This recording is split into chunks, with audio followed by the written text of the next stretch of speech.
Imagine a bunch of fireflies lying across the screen, each leaving a trail behind it.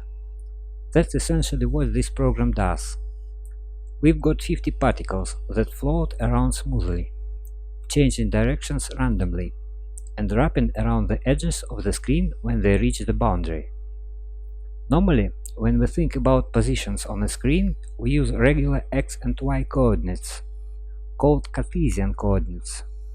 But for this animation, we're using a polar coordinate system, which is perfect for circular or rotational movement.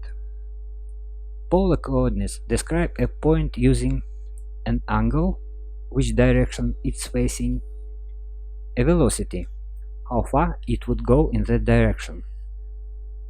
Why is this useful for our particles? Because it makes changing directions super smooth.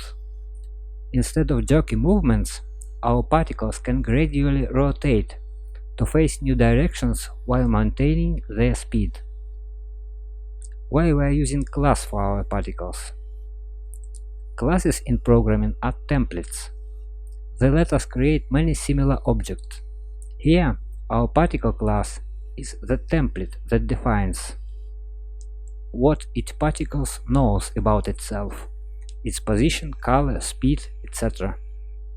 What each particle can do: move, draw itself, leave a trail.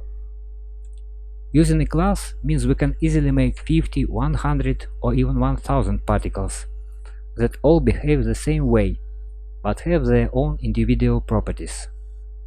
It keeps code neat and makes it easy to change how all particles behave by just editing the class. This program uses HTML and CSS in the most minimal way possible, serving as a foundation for the JavaScript-powered particle animation. The HTML simply provides a bare-bones structure, just a container and a canvas element, nothing more. The CSS does equally little. It makes sure our animation fills the entire browser window without any unwanted margins or scroll bars. This lean approach keeps the focus entirely on the dynamic particle movement. The HTML and CSS work like the backstage crew in a theater. When the program starts, it creates a black canvas that fills the whole browser window, makes 50 particles with random starting positions, colors and directions, gets ready to start the animation. The animation loop is like a flip book animation. The program draws a new frame many times per second. Each frame, it figures out how much time had passed since the last frame, clears the old drawing, tells each particle to update its position, draws all the particles in their new positions, repeats the process. Each particle knows its current direction, angle, and has a target direction. It slowly turns towards its target angle, like a ship changing course. When it gets close to the target, it picks a new random target angle, moving around. It moves forward in whatever direction it's facing. If it hits the edge of the screen, it wraps around to the other side.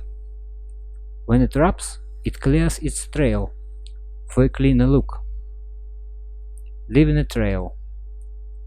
It remembers where it's been, like a drop in breadcrumbs. Every few frames, it adds its current position to its trail. It only keeps the most recent 20 positions, so the trail doesn't get too long. Drawing itself. It draws its trail as a colored line, connecting all its recent positions.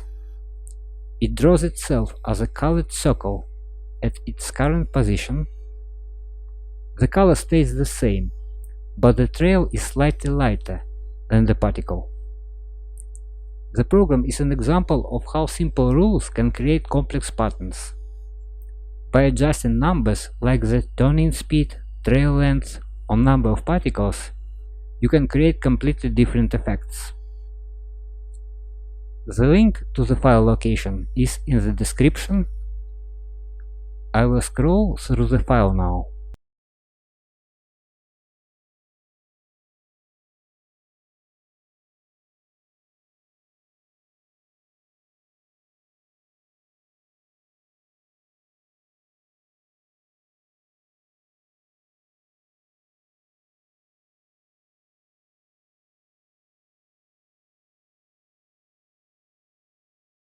That's all for now. Have a nice one.